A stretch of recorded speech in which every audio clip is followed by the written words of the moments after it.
Dans cette nouvelle vidéo de cette série des exercices de langage C, nous allons écrire un programme qui demande à l'utilisateur de saisir des entiers qui seront stockés dans un tableau T. Ensuite, on va demander à l'utilisateur de saisir un autre nombre n. L'objectif du programme est de rechercher l'existence du nombre n dans le tableau T. Et puis le programme, soit il affiche que n se trouve dans le tableau, ou bien n ne se trouve pas dans le tableau T. C'est ça l'objectif de cet exercice. Bien sûr, les données, ce sont les 10 entiers qui seront stockés dans le tableau T et aussi le nombre n. Et le résultat, soit n se trouve ou bien ne se trouve pas dans le tableau T. Pour bien comprendre l'objectif de l'exercice, donc voilà, donc ça ce sont les données et ça ce sont les résultats. Alors, par exemple, comme vous voyez là, donc on a ce tableau-là T et le nombre cherché c'est 2. Déjà 2 se trouve dans ce tableau-là, alors le programme, dans ce cas-là, doit nous afficher que n se trouve dans ce tableau-là. Avant de passer à la solution, je vous donne la méthode qu'on va suivre. D'abord, on va demander à l'utilisateur de saisir les éléments du tableau T et le nombre n. On suppose qu'il a choisi ces nombres-là. Après, la technique qu'on va suivre, c'est d'abord, on suppose que n ne se trouve pas dans le tableau T. Pour cela, on va déclarer une variable. Dans ce cas-là, j'ai donné comme nom à cette variable x et nous allons initialiser cette variable avec la valeur 0. Donc ça c'est la deuxième étape. Ensuite, l'étape suivante, on va comparer la valeur de premier élément du tableau, par exemple dans ce cas-là T0, avec la valeur n. Si on trouve que n égale à cette valeur-là, ce qu'on va faire tout simplement, on va incrémenter la valeur de x, c'est-à-dire x passera à 1. Sinon, on fait rien. Alors dans ce cas-là, est-ce que 1 égale à 2? Non, alors on fait rien. Et par la suite, ce qu'on va faire, on va répéter la même démarche avec les autres éléments du tableau. On va vérifier chaque élément du tableau. Est-ce que cet élément est égal à n?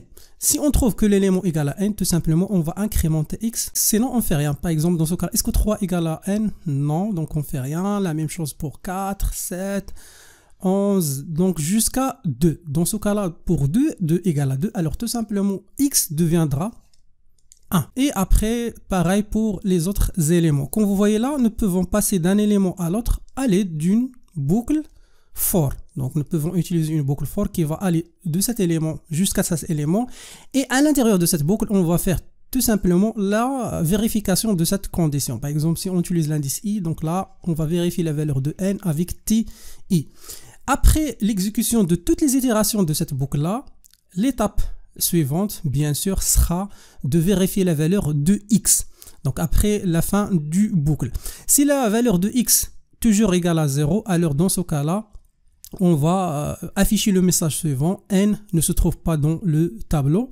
Si on trouve que la valeur de x est changée, c'est-à-dire quoi? C'est-à-dire que il existe un élément qui appartient au tableau T égale à la valeur de n, et pour cette raison-là, la valeur de x est changée à l'intérieur de cette boucle-là, et tout simplement, dans ce cas-là, nous pouvons afficher que n se trouve dans le tableau. Alors, dans ce cas-là, est-ce que x égale à 0? Non, donc la condition est fausse, et après, donc, on va afficher à l'utilisateur que n se trouve dans le tableau T.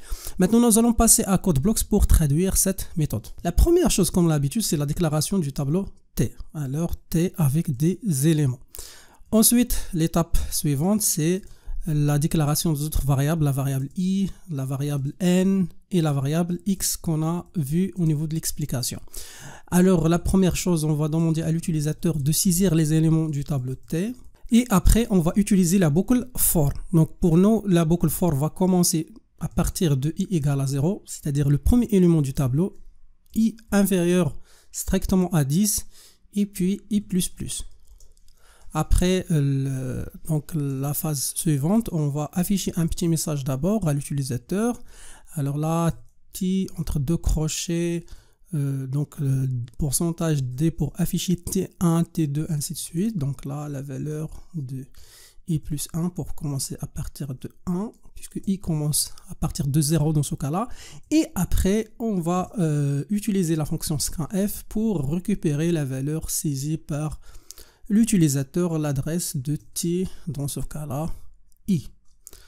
Voilà, donc ça c'est donc la première partie de ce programme-là. La deuxième partie, on va, dans ce cas-là, demander à l'utilisateur de saisir la valeur de n, c'est-à-dire la valeur recherchée. Après, on va utiliser scanf pour récupère cette valeur pourcentage de l'adresse de n.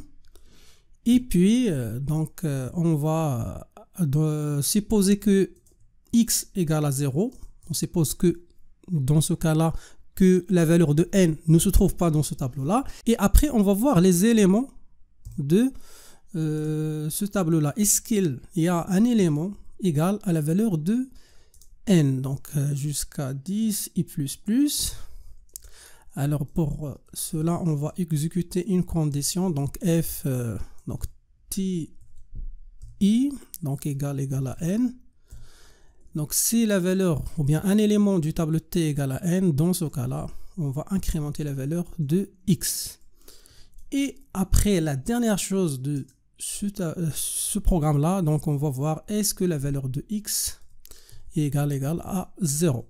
S'il est égal à 0, c'est-à-dire que, donc on a vu dans l'explication que n ne se trouve pas dans le tableau t. Alors n ne se trouve pas dans le tableau et puis nous pouvons là afficher la valeur de n. Et on va répéter la même action, donc avec else. Et là, si x est différent de 0, alors là, on va afficher que n se trouve dans le tableau t. Voilà, donc ça c'est la démarche. Alors maintenant, on va exécuter. On va demander à l'utilisateur, donc on va saisir des valeurs aléatoires.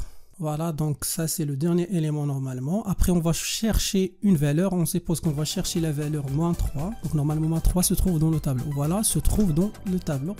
On va tester à nouveau, mais cette fois avec une autre valeur qui ne se trouve pas dans le tableau pour s'assurer que notre programme fonctionne bien. Alors là, on va choisir comme valeur, par exemple, 100. Alors, 100 ne se trouve pas dans le tableau. Et voilà, donc ça c'est la solution de cet exercice. Si vous avez d'autres solutions, merci de les partager dans la section des commentaires.